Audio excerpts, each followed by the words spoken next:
Hello, everyone. Welcome back to episode 16 of Behind Enemy Lines Hockey Podcast.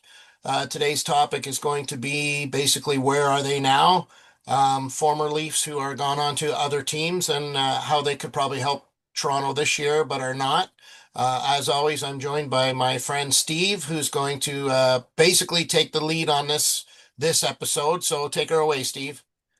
Well, it's good to be back. I know you've been a little bit under the weather, so we've had to take a little bit of a hiatus so the pipes could heal and we could put this into a point where people could understand us. So good to be back co-hosting another episode. Yeah, I mean this is going to be interesting because we know right now the Leafs are not in a good spot and falling quick. And who could have helped them? Who's been there? And who could come back and help them? Because those names always recirculate back in trade when those players are now maybe not doing, they're doing well, but on bad teams. So we'll get into a little bit of a where are they now from the Leafs perspective, and hope that they don't reacquire any of these people because, like a good boat anchor, it's good to see them sink. Well, they can reacquire Reeves. I'd be all right with that. Yeah, yeah. Kudos. Okay, so we're going to start off. I guess we're going to go right into the trivia question, I guess. And you got a trivia question with us related to LA, I believe, today. Right. Well, we'll talk about the next upcoming opponent, which is the LA Kings, Remembrance Day or Veterans Day in the U.S. Tomorrow. So that being said, we play LA at home. The trivia question, we'll make it a multiple choice question. What year did the Montreal Canadiens last beat the LA Kings in a regular season game? Was it 2019, 2020, 2022, or 2024? 2024. Okay, so, oh my God, I hope it's not a long answer. It's a long losing streak. That wouldn't be good. But anyways, I think we're going to fix that this year anyways. Um, So with that, we're going to step into the next one on our regular Mitch Marner report, and it kind of ties in nicely with today's subject. Right now, he's got 4 goals and 14 assists and has a +9 in Las Vegas, which again, nothing. I might expect a few more goals from him maybe, but he's right up there, 18 points. And I believe they've played 15 games or 16 games.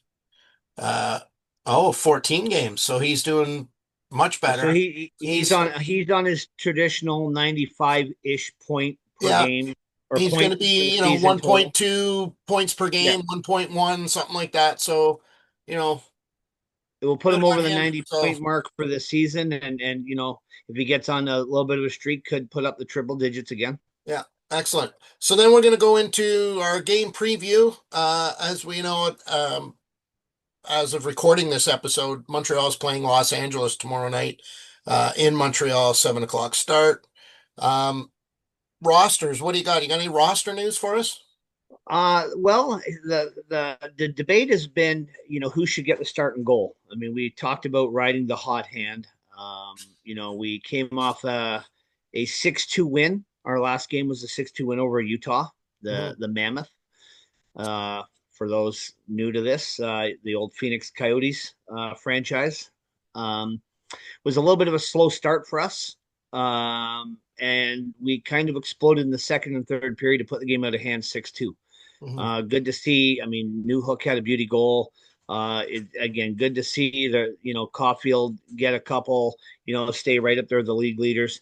But we bounced back. So what does that mean? Monty was good in the game. I'm quick A to little shaky harp at the on. start, I found, but Yeah, once he got uh, into a groove, he did good. absolutely. I'm quick to rag on him. And let's be honest, I will call a spade a spade. Mhm. I swore in 7 languages that I don't normally speak fluently because, again, true to Monty's behavior, first shot, first goal. Mhm. Uh, Luckily, I'm not a Dallas Cowboys fan and punching my TV because it'd be expensive hobbies. Yeah. Getting mad at the TV when Monty lets in a goal, but he came back and played well. And if I'm going to rag on him for not playing so well, I will give him his just desserts. He put in a good effort because we were outshot for most of the game until we started to put the game away. And Monty was a reason why we were in that game. So And I got to found give a groove Monty and kept us in. I got to give Monty credit as well because he, in his post game interviews and stuff, he admitted, like he said, look, I didn't start out good. He goes, that was on me and I needed to do better. Like he recognized that, you know, he's not he's not there at the beginning of the game and he did better and got better as the game went on and he recognized that he needs to do some work. You know, he manned up. Yeah, and it's the accountability. And we know these guys are professionals and they're hard on themselves. But we're talking about what could be a roster change. We talked about this before. Dobish playing the lion's share and then Monty getting into a game. I still think you have to get him in this week. Dobish is going to play one of the two games, whether it's Tuesday or Thursday. He's Mhm. going to play one of two. If you're following along and you're tech savvy and you follow dailyfaceoff.com, they are one of the better ones that come up with projected lines and starting goalies. Right now, they have it on their website as unconfirmed, but Sam Montembeault is listed. I think they list him because he's the incumbent, so as the starting goalie. So I think by de facto probability wise, they list him there. Mhm. But if it's Monty tomorrow, I would expect Dobish to get back in on Thursday. Yeah. And I suspect they're going to go with Dobash. Maybe more wishful thinking than anything. Um, I think this is going to be a little bit of a different game. I think it's going to be not necessarily a coming out party, but I think that when they had the win they had the other night, I think opened things up for them. I think we're going to continue with more of that type of play, that type of action. Right. And LA is a team that does give us a bit of fits. Mhm. They play that traditional Western style game that's more aggressive than it is speed. They're normally big body teams, and we struggle at times with those Western teams. So, Mhm. hopefully with the young guys that we have, the quicker transition game now, LA is not the strongest team in goal. Hopefully we could take advantage of that and put the youth movement on them and not steal, but solidify and get 2 points Mhm. tomorrow. Uh, what about LA's roster? I know we have a few ex-Habs that some of us all like the players on the team. What do you think happens with LA's roster for that game? Well, the you're right. We have four former Habs in the lineup. As we know, Philip Deneau went there a few years ago. He was the first one to get out of town. Joel Edmondson is another one who left us, went to Washington, Toronto, ended up in LA. We also have Corey Perry, who left us and has kind of bounced around, but has now found a home in LA in the offseason, and Joel Armia, the latest one. So four ex Habs on that roster, all contributing. Doing the things that we love them for, just wearing the proverbial black and silver crown jerseys this time. So nothing out of the ordinary. I don't think they have any significant injuries, nothing like that. It's just going to be No, status quo for them. status quo. They if you haven't tuned in to watch an LA Kings game, please watch Anze Kopitar, their captain. That's his retirement year. He has said at the end of this year that he was going to retire. He is a guy that is very underrated. Mhm. He is a guy that brings it and has turned, took over from Dustin Brown to become captain in LA and has done a great job. So if you're paying attention to one guy, watch this guy. He's a good two-way player and leads them in many ways. Mhm. Predictions. I think again, I'm going to predict a Montreal win, and I pretty much most of 90% of the time I will. Uh, but I think it's Oh, going to be a 2-goal one. I think it'll be 5-3, 4-2, something like that. I think they're going to win with a little bit of breathing room. yeah, I think this one's going to be a higher scoring game because we've had that challenge with LA in the past. I don't think against LA a low scoring game is something we grind out. I think we have to stretch them out and open it up. So I see this being a 5-3 type of game. So we're on the same page with that then. Yes. That don't happen often. We don't get to make any bets.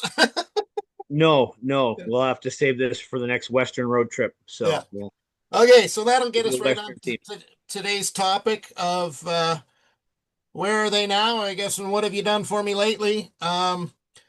I guess, I mean, we obviously know the big names that are ex-Leafs that are off playing somewhere else, Marner, Bertuzzi, Kadri, O'Reilly, things like that. Um, I'm going to let you just dive right in and take over this. I mean, you're up on Well, this way more than I am, so. we like to poke fun at the blue and whites because it's easy. And it's easier when we're ahead of them in the standings. And again, we're to that point now where we're encroaching on the 20 game mark and we're still ahead of them in the standings. Mhm. So, quick check, we're right up there with New Jersey for the conference lead. And, I think that puts us probably in fifth or sixth place overall based on goal Mhm. differential and regulation wins. And Toronto is in 17th spot. So it's a great time to be a Montreal Canadian, Mhm. and it's not a good time to be a Toronto Maple Leaf. So nothing gets me more excited than a Montreal win as a Toronto loss. And on the weekend, I did make it back north of the border to the motherland and spent a couple of days back in the old Shwee Diggity and Mhm. spent some time at my brother's house, a couple nights there. And he's one of those guys that bleeds blue and white. Mhm. And of course, I was subject to torture and had to watch games on his TV and watch those guys.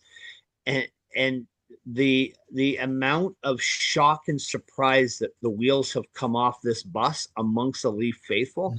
is unreal. I'm pretty sure if he could have threw his jersey off at the TV and it landed on the ice, he might have done so Mhm. because the frustration is going.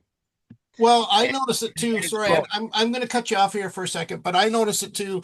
As we've discussed before, I ref hockey and I was gone all weekend refing games. I did, 30 plus games of hockey over the last 4 or 5 days. And I'm at the arena all the time. And I'm, of course, obviously hockey's first on the agenda, discussion topics, everything else. A lot of Leafs fans are starting to have their eyes opened up. For lack of a better term, they're getting woke to the situation that their team is in, and it's they themselves know it's not pretty, and they need a fix.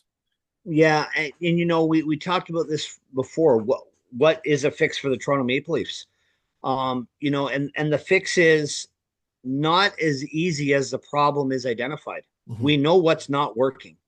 They're losing hockey games. Mhm. That's great. Is it special teams? Their power play still looks pretty good most nights because they've got lots of high end offensive talent. When you can put Nylander and Matthews out there, Tavares still gives them, believe it or not, OEL, Oliver Ekman Larson has been moved to QB1 on power play one unit. And he does a good job because he's a pretty good skater and he still moves the puck. Mhm. The issue isn't whether the top three, top four, top five, top six guys are any good. It's whether or not the bottom six or bottom nine guys who plays with who and who can get the most out of something. And then on top of that, you're juggling injuries with salary cap. Mhm. So they've tried to make roster moves this year and solidify. They ran Pontus Holmberg out of town. Now you're trying to look at David Kampf and Kelly Yarncroc, and Yarncroc apparently is the favorite now. Kampf been put on waivers. He hasn't reported to the Marlies yet because he's debating his future. Scott Laughton was a deadline pickup last year who still had term on his contract, which was a good thing for them. I mean, when you acquire somebody at the trade deadline, you want to get good value for the draft picks or assets you give up. But Lawton lit us up in the preseason, and he's been hurt ever since. He came back, played 2 games, and he was just filled in by Zadorov, and now he's out again.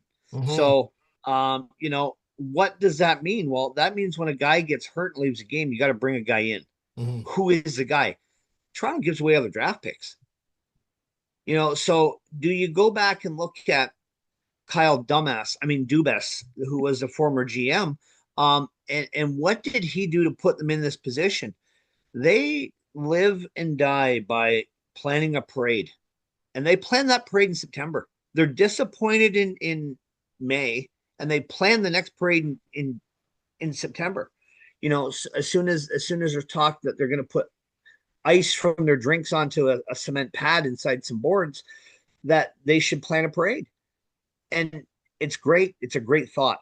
But reality is, when you're losing, now they've got to be worried about making the playoffs. Yeah. You and I just talked about this prior to starting this. Right now, I believe that if the playoffs started tomorrow, the Leafs aren't even in a wild card They're spot. not in. No. That's fantastic. Yeah. And for anybody that lives with a Leaf fan, you can remind them of that. Mhm. But what do you do to fix it? Yeah. Well, we Right know there's now, other. I just want to touch on the standings real quick. Right now, Montreal's, it says they're listed fifth, but tied with third with 22 points. And Toronto, if you scroll down, keep scrolling, you go down. Toronto's actually in 19th overall. And basically what that breaks down to, if you break it down, like I said, in the wild card standings, um, like I say, in the wild card, they'd be fourth in the wild card spot. And as we know, only the top two go, but they're going to have to jump over to Detroit to catch basically Philly and Tampa that are in there now. So you've got Toronto not only not in a wild card spot, but they gotta catch and pass two divisional rivalries to do that, and that makes it even harder. Right. And again, folks, it's early. I mean, we're 20 games in, right? So there's lots more games. And we know that one team could have a good 20 games, another team has a bad 20. You flip flop that, and we're all square. Mhm. But it's We're going going to down like the enjoy this while Titanic. we can, though. Yeah, it's going down like the Titanic, Yeah, and this is fantastic. yeah. So let's talk about it. I mean, there's a couple of ex-Leafs, playing in LA as well. We're Mhm. talking about the LA Kings coming into town. Yeah. You know, Joel Edmondson played, and had a cup of coffee with us. Cody Ceci is there. He had a cup of coffee with Toronto. Cody Ceci. Both are defensemen. And if you look at the Toronto roster, I believe one of their biggest downfalls right now is their defense. It's been that way Do for years. They've do those two I haven't been sold on Toronto's defense for 5 years, maybe 10 years. right? Yeah, I mean, but am I sold that those two guys, Edmondson and Cece, would make the Maple Leafs defense better? I think Edmondson would. He's a guy who's big. He blocks shots. He stays at home. He plays that gritty style. Mhm. He's not going to drop the gloves and beat you up, but he's going to give you a hard time as long as you're near him. Yeah. And the Toronto Maple Leafs don't have that guy. They have a poor man's version of Jake McCabe, but Jake McCabe's afraid to carry his own jock because he might get hurt doing so. Yeah. This isn't a guy going to carry the back six defenseman, Mhm. So it's been a struggle for the Maple Leafs, and would those two guys help? Probably minor, not enough to put them over the hump. So let's talk about players that are playing elsewhere that were former Maple Leafs at one point. Are we going to You know, break this down? Are we going to break it down by position? Like, because I know we're well, talking about defense now. Are you right. want to just Well, let's just throw out some names. We talked about those two guys. Rasmus Dahlin's another defenseman, since we're talking about D-man that's gone elsewhere. Mhm. He could probably help. Timothy Liljegren didn't really get a fair shake in Toronto, playing regular minutes in the NHL this year. But let's talk about the obvious ones. Because when you let Mitch Marner go, and we remind Maple Leaf fans all the time, when you let 100 points go and you bring in Nicholas Waugh and Dakota Joshua to be your saviors per se, they saved you in the salary cap world, Mhm. but that's all. They are not giving you a chance to win every night. And I say that with all due respect. They have their moments, but moments aren't what wins hockey games. Not in September. You want those moments in April and May when you're playing for do or die mode. But Mitch Marner, Tyler Bertuzzi, Sam Carrick, who's playing with the Rangers, again added toughness. I think he just had a fight with Arbor Jacki in the last time when the Rangers were in town for a game. Yeah. Connor He held his Dewar, own too. he held his own. Connor Dewar is a guy playing in Pittsburgh. He was brought in as a trade deadline guy, got hurt They came over from the Minnesota Wild and was not a guy that was given a lot of ice time, and he was shown the door and playing in a bottom six role in Pittsburgh. Mhm. You got Fraser Minton, who was a touted prospect at one point that the Leafs gave up on, and he's playing in Boston. Now, did they And give up on him or was he a trade?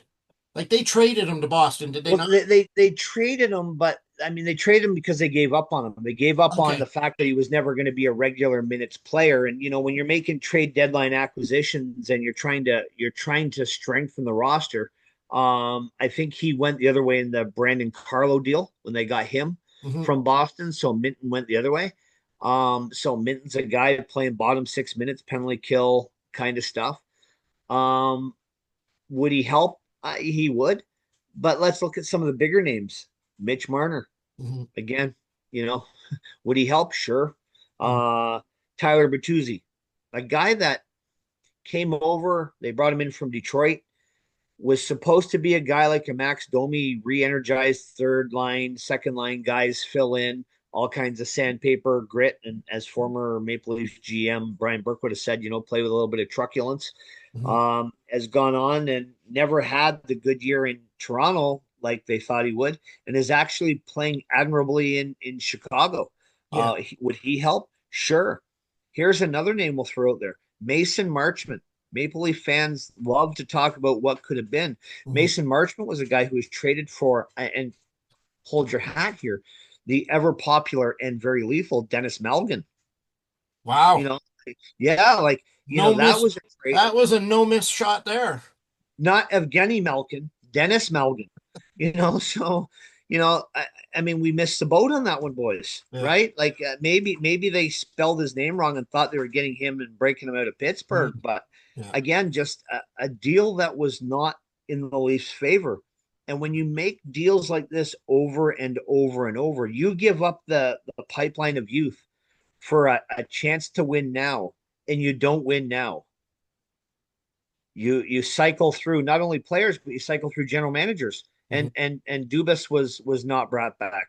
The Shanna plan didn't work, and he was shown the door. Now they've got the Calgary retread in traveling there. Is he any better? I mean, if you listen to the Toronto Sports Network, I mean the Sports Network, sorry, TSN, every guy that's not doing well is coming to Toronto. Yeah. Connor McDavid will be playing on their fifth line because all these other guys are coming. Yeah. So let's talk about a couple other players. Well, can And I and just they, touch? I just want to touch quickly on a couple of the names you've already mentioned. Like as you're talking about, and I'm bringing up their stats. You brought up Tyler Bertuzzi. So right now he's playing. He's got 14 points. Oddly enough, that would tie him with Austin Matthews currently for points on the team for fourth, right? So, you know, you hear people talk about, oh, Bertuzzi, he's a plug. Well, he's doing just as well as you're a superstar. So, you can't have and it both ways. and for a lot less money. Oh, way less, way less. You know, um, so what would he help? Yeah, I think when you let go Marner, Bertuzzi's a guy who could have climbed the ladder a little bit and got more for you And he's a grittier because player too. right, and you want to find the next guy because the cliche is next man up. Mhm. But who's your next man in Toronto? They don't Easton have one. Cowan. Easton Cowan was supposed to be the savior. The kid from Mhm. London played to the Knights. I'm not a fan personally. He Mhm. played with the World Juniors, went over and played on that Canadian team. He was okay. He was a name that, again, because the Toronto Sports Network broadcasts the World Junior Games, they Mhm. obviously tout on Leaf prospects, and his name was mentioned all the time. I mean, if they're talking about getting pedicures, Easton Cowan was going because he was going to get the best one because he was a Leaf prospect. Yeah. But what has he done? He came up, he played, I think, his 8 or 9 games with the Maple Leafs. I think he had 3 points, if I'm not mistaken, a goal and 2 or 3 assists, and has been sent back down to the Marlies. Um, is it because they want him to work on something? Mhm. Berube was a big fan of his, but Berube didn't get the decision. I would love to see him bring him back because he's just going to fail like the rest of them, and that is a good thing. Now, we could nitpick and find fault. Is Joseph Wall? the answer. Is he the guy that's going to break them out of the slump? Because it wasn't former Hab and former Carolina Hurricane, now a Carolina Hurricane again. Caden Primo wasn't the answer. Hildeby's been up and down like a toilet seat in the men's room. He's not your answer. So you've got all these guys that are supposed to be, I mean, and Hildeby's like 6'6" or 6'7". He's a big kid, Mhm. but just can't get into a groove. So you don't have the depth that you think you have or you need to have. And Mhm. then when you have injuries or underperforming or, whatnot players, the chance to bring in somebody else is there and they're not performing. Yeah. That's a tough way to have an outlook every game when I put on this jersey and I have no help. If it's not me, it's not somebody else. It's got to be me. Mhm. So do you grip the stick too tight? Are you really trying to do more than you need to do? Watching, unfortunately, when Montreal's not on, I watch hockey, and I was watching the Carolina Toronto game yesterday, and Matthews scored a goal from assisted by Jake McCabe, and the announcers were just going orgasmic, saying, "Oh, this is what Austin does," and that was such a good no look pass, and the goalie didn't see Austin Matthews creep around. And it's about time the Leafs are playing Toronto brand hockey, and much like leaving a baby unattended with a toy, they choked and gave up 3 in the third, and Carolina came back. So another game, another collapse, and another game with no points. Yeah. And my tears are blue, but they're tears of joy. Yeah. So it's important. I just want to bring something up, and I know I'm sort of distracted, and I apologize that because I'm as you're talking, it brings uh, it allows me to bring up stats and things, and we talked about um, draft picks, prospects. So as we're discussing Toronto players that have gone on and being successful in other places, and as we know, Murphy's probably Larry Murphy, defenseman, chased out of town and went and won a bunch of cups in Detroit. That's modus operandi for Toronto. But this year's draft coming up, they've got a third, a fifth, and a sixth round draft pick right now. Um, And and we'll, it only gets worse in the next few years. So they've got no picks coming, right? So if third is your best pick this year coming, you're really you're not you're you're getting. getting you're not getting anybody in the top 100 because with 32 teams, that's 3 rounds. So Yeah, if you're really in the and middle they're of the probably pack, going to be in about the middle somewhere as well. So they're going to you're be picking you're picking 110, 80th. No, 110. you're picking 80th in the third round. Yeah. So that plus we've already discussed, you've already hit it about, the players that they have drafted. Minton they traded away to Boston. Cowan, I think they're kind of getting gun shy on, it seems to be. As you mentioned, and I would kind of agree with that. I was at most of those London Knight Oshawa General playoff games last year for the OHL. I mean, he played good, but he didn't stand out. He stands out because his name's all over the score sheet. Mhm. But we got to remember the OHL, WHL, QMJHL, they're great leagues for kids. Mhm. And they're kids, right? But you're talking anywhere between 16 and 20 years old.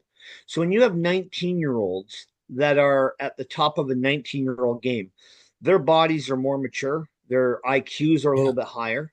And it doesn't take much. There's most 19-year-olds one-on-one. I don't care if you are, you're slinging groceries at the grocery store part-time on weekends. As a 19-year-old, you're going to be bigger, stronger, faster than most 16-year-olds. Yeah.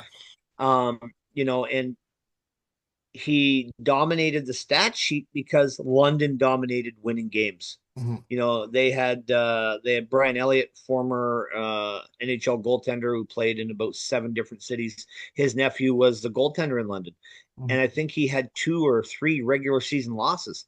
Mhm. Their other goalie had 3 or 4 regular season losses. They don't lose hockey games. So when you win more than you lose, you're Mhm. going to outscore the other team. That kid's going to get points. Yeah. But I don't think he has an NHL ready game. He's going to have to work at it like most kids do. But if that's your bread and butter and that's all the eggs in that basket, Mhm. wow. And it's gonna be tough sledding. And we can talk next episode and we can break down, just for shits and giggles, the Montreal last 5 years of draft picks versus Toronto's last 5 years of draft picks and who's played what games and what picks are coming up in the next one or two drafts. Oh, We'll that break will it be a down. laughable discussion because it's not even in the same stratosphere. Like So there we'll is break that such down. an imbalance there.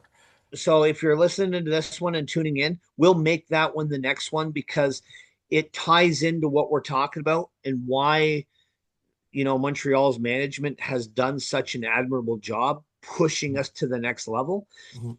And we haven't had a superior draft class per se where we lucked out and got a Mitch Marner who's a 100-point guy.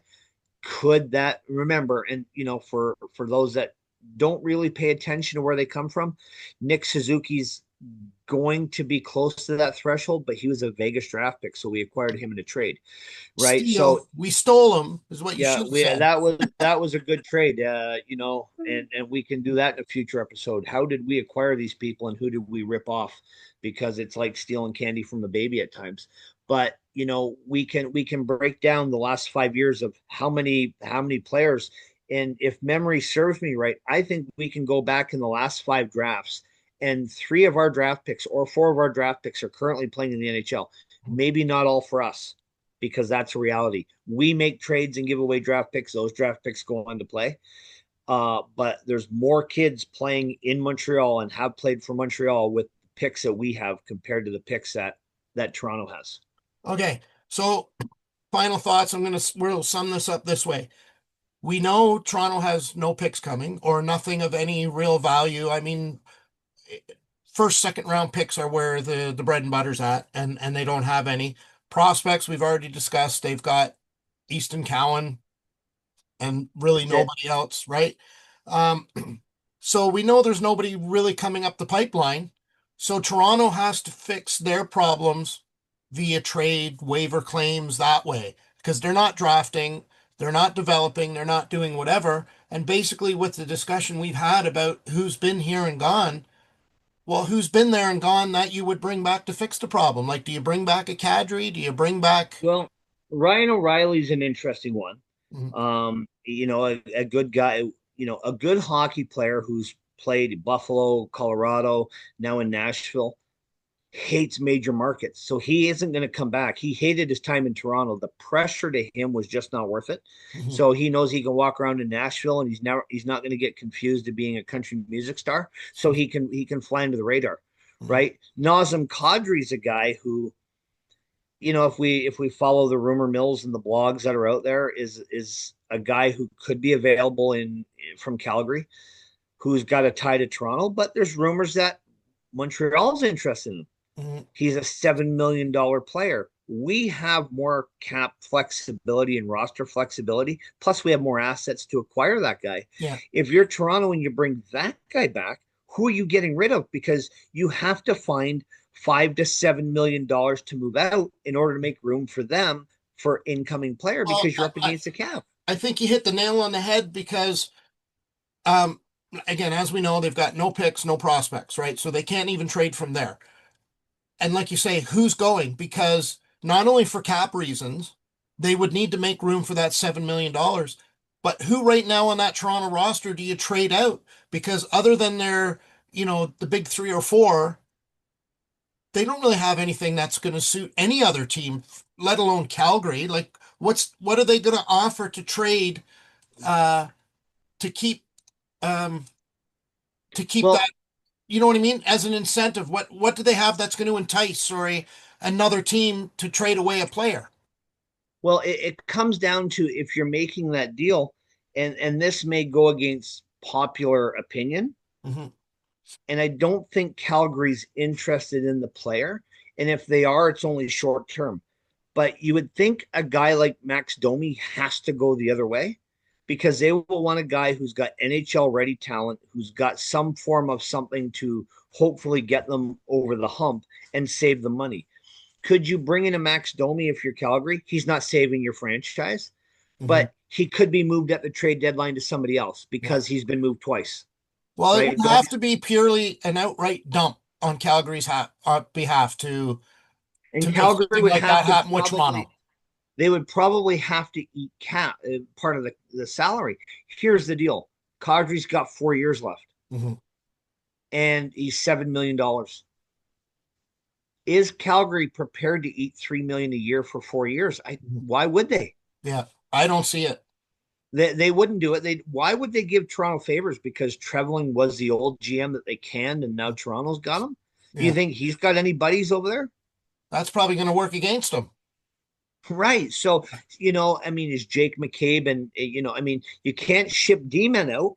Yeah. Who's there that, now I will give you one suggestion that might work, and I know he's playing well enough ish now, is Morgan Riley. He'd Hmm. be a guy I'd look to dump the other way because his 7 million is money that you could move out and then you're free from that guy. Hmm. I think you have a better chance of replacing him than you do, if you had Kadri, you could get somebody else to play in the back Hmm. and find a bigger balance. I think Kadri helps you more than Riley does. But that really, does that make you better or make you worse off? Like if you look at the stats here, let's just go by position here. So if you look at the stats, Morgan Riley is, leading with games played. He's leading with points amongst their defensemen. Um, so I mean, I mean, he's got 13 points. The next guy's got nine, McCabe. So if you're trading one of those two guys to get Kadri, does Kadri make you that much better up front when it makes you a whole lot worse in the back? You see where But if you're looking at something like that, I believe it has to be a two-part trade because you have to have another iron in the fire somewhere. Mhm. Because you have to be looking at who's got a plethora of said players, of defensemen, for example, because that's what you're going to move. So could you then move Max Domi somewhere else or Mhm. something? Another, is a Yankrock? So Could what you you're bring saying Cam is there's probably needs to be a third team involved. or a second ultimate deal? Mhm. Oh, I see. So Toronto Calgary trade, but then a Toronto another team trade somewhere. Minnesota, Buffalo. You're Whatever. trying Yeah. to find something else somewhere else Mhm. because it's got to be money in, money out. You'd love to say, "Hey, we'll trade you prospects." They don't have any. We'd love to trade you picks. We don't have enough. Yeah. You've got to move salary when you're up against the cap. Yeah. I just see Toronto is in a whole world of stuck right now. Because like I said, The, they got no draft picks, they got no prospects. They got to move a player that they probably can't afford to move to get a player that's really not going to help them. Because unless you're getting something that can solidify your offense, like your top six, without having to give up a defenseman, what do you do, right? because you're not trading Tavares, you're not trading Nylander, you're not trading Matthews. Hmm. Would Nicholas Waugh go the other way? Would you trade that guy? I mean, if I'm Toronto, I would have to look at it because he's a few million With 4 points. with 4 points. Yeah. And could he find a game in the bigger style because he played in Vegas? Is his game better suited to be in the West Coast and not this free skating type of thing that we normally get in the East? Well, So, I think Robertson's probably a more sensible option for whoever's coming, but you're just swapping out Robertson for Kadri. It's the same thing. You might as well just keep him, right? but that in lies a problem. So former Leafs coming back, it doesn't Kadri doesn't make sense. Mhm. Too many pieces would have to be toyed with to make that work. Now, could you bring back Mason Marchment?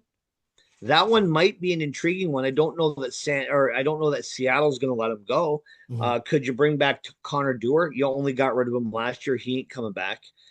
Fraser Minton ain't coming back. So the list of guys that are on current rosters, Amodio is another guy that was drafted by the Leafs who's playing in Ottawa's, got 9 or 10 points. Ottawa's not trading back. No. So it's nice that Toronto has become a development or at least a recognized talent because they draft them and move them out. Mhm. But there's more guys drafted playing in other cities not called Toronto. Yeah. That's fantastic.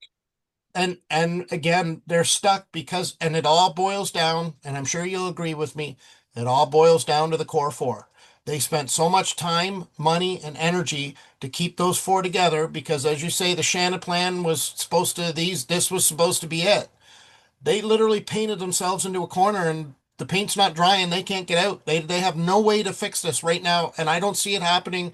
There's going to be Okay, here's basically this is going to be my final thought on the whole subject. They either have to do one of two things. Either have to suffer for 2, 3, 4 years, which nothing would make me happier, or they got to blow it up and start over again. That's the only two options I see happening right now to fix the Leaf situation. But do you do it wholesale, or do you do it and trade one piece and hopefully that gets you back over the hump?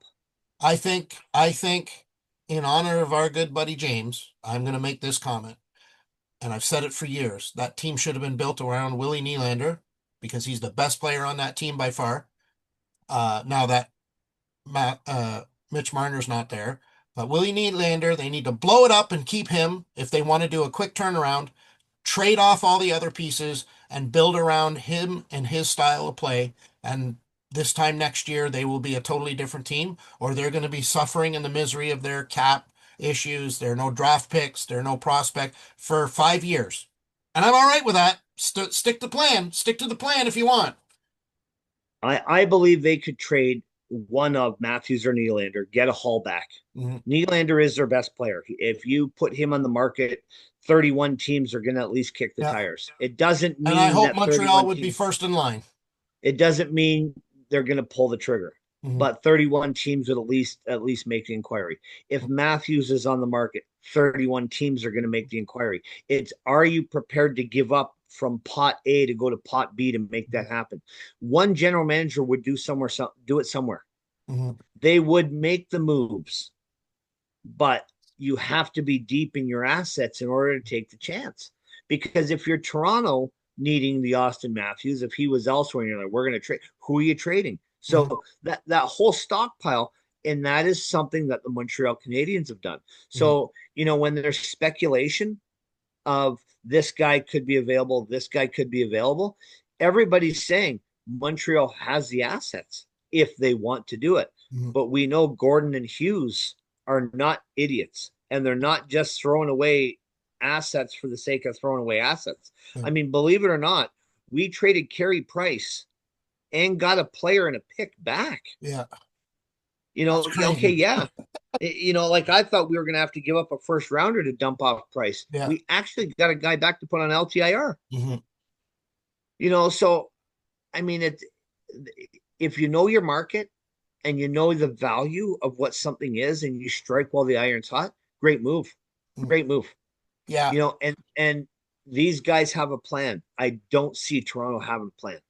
Well, they So don't. The problem is, again, and I'm going to say it again because I just think I love hearing the words pour out of my mouth. Toronto has no future. They've got no prospects, no draft picks coming, and they're stuck with what they have basically because who's going to trade for what they have? There's and nobody coming on a trade that Toronto needs to improve their team without giving something up, right? Montreal, fortunately, we're in a world of wealth right now where, like you say, we have the picks and prospects and whatever to make trades, but I like the idea that they're not doing it. Like if you look at the roster now, we don't need to trade. We're quite content to sit and wait for trade deadline or whatever when Hugo decides it's time to pull the trigger. But I think, and again, I've been big on this. I think Kapanen or Kapanen, whoever you talk to on pronunciation, either him, Kirby Dock's playing well, which surprises me, but how long before he gets injured again? But I don't think we have the serious 2C problem like people think we do. And I think it's good enough to get us to Hage or whoever is the next guy coming. right, and we have to be careful, right? Because if the trade deadline comes up and there's players on there that could help us, do we make the trade to Mhm. get better going into the playoffs, or do we stay status quo? Because the definition of insanity is doing the same thing over and over and over, expecting the results to change and they don't. Mhm. And we can't stay status quo all the time, not win with the same group of people. That's what the Toronto Maple Leafs have done. Yeah. They have kept their core together, have not won with them. Yeah. And it was only out of necessity this year that they got rid of Marner because the money. They essentially brought back Tavares and said to Marner, you have to go. Mhm. In my opinion, they would have been better off keeping Marner and not re-signing Tavares, Yeah. because Tavares is on a downgrade of his career. His trajectory is starting to go the opposite direction. He's second in points on the team right now, though, with 21 points. So, I mean, Yeah, but it's like saying you're the second best boat captain. You're the guy on the Titanic. What good does that do you? yeah, yeah, true enough, true enough. You Um, know, so I mean, um, I'd love to see for different reasons, because we grew up in a market where all you hear is Toronto Maple Leafs, Toronto Maple Leafs, Toronto Maple Leafs. mhm, That's all you hear. yeah, So, it's good to see them not do well. yeah. I It's love good seeing to the heads say, explode. I mean, we're probably not far off one or two more games before more $300 jerseys start floating on the ice, Yeah. because they're going to get, I mean, they're losing games by one goal, and we've been there. You can easily make the excuse, or sympathize with the excuse, oh, it was a bad bounce or one bad penalty Mhm. because we lost by one goal. But wait till they lose a game at home 5-1, and Yeah. it's going to happen. Oh, it you know for sure. Yeah. Okay. then what? Any final thoughts you want to sum up on the discussion? um yeah, final thoughts. I love to see the blue and white suffer. Mhm. um the best part of this is they will self implode, but the second part of this is we are a team that is on the increase in the incline.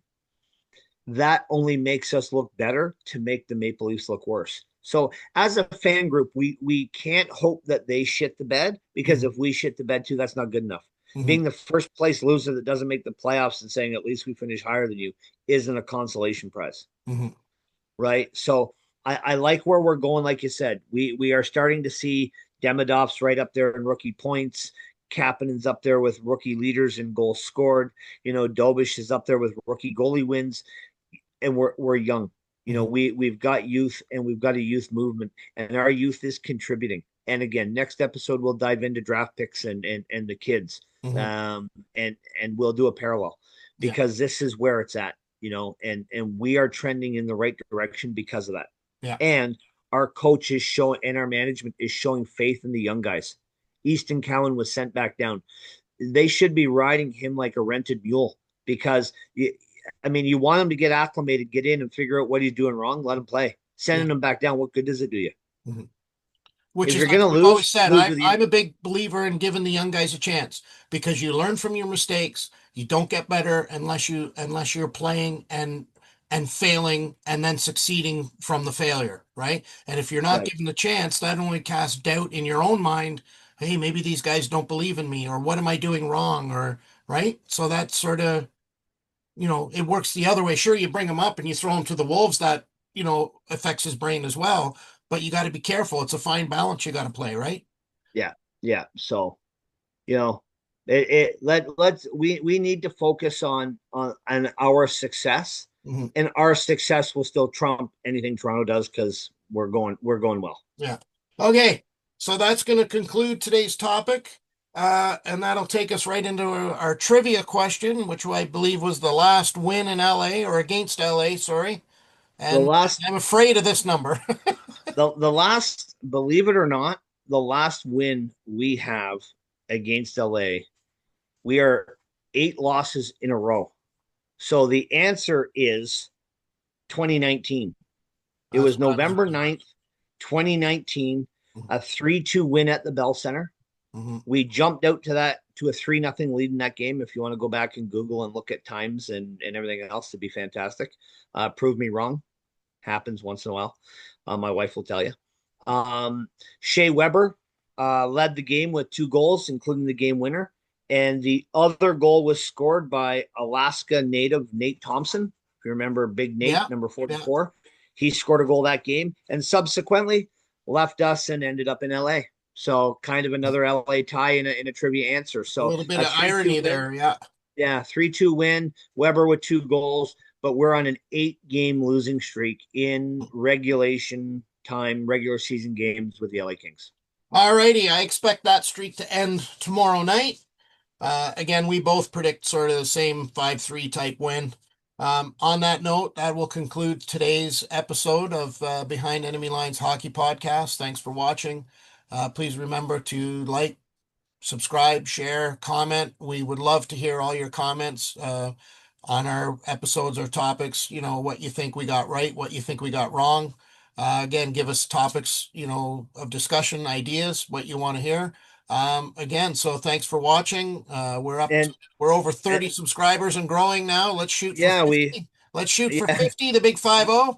we joked around when we started this that we had three. That number went to 10. Now we're past 20 and into 30. So let's get to 50. So again, thanks guys, if and gals, if you're listening, and sharing and liking this. It does feel good to know that there's some people that at least want to tune in and listen and give us an opportunity to be part of their podcast life. And in case anybody's wondering, tonight I am it's a Hockey Fights Cancer Month, and I have got the purple blue. I got the purple shirt on, number 11, Saku Koivu. As we know, was a cancer survivor. Cancer is an ugly disease that hits way too many people's personal lives in ways that don't always have positive outcomes. Saku We've was all a been affected survivor. by it. There's nobody has been not been affected by cancer, and it's a miserable, miserable thing. Yeah. So, this is, and the NHL is doing, they stand for people. Hug your loved ones. If anybody's in the fight, our thoughts and Yeah. prayers are with you while you're doing this. Again, it's an ugly, ugly thing. And, I know at our house, we've been affected in ways with survivors and non-survivors. It's something that's tough. And, again, we stand with you as well. All right. So thanks for watching, everybody. Have a good night, and we'll see you on the next episode. And as always, keep your stick on the ice.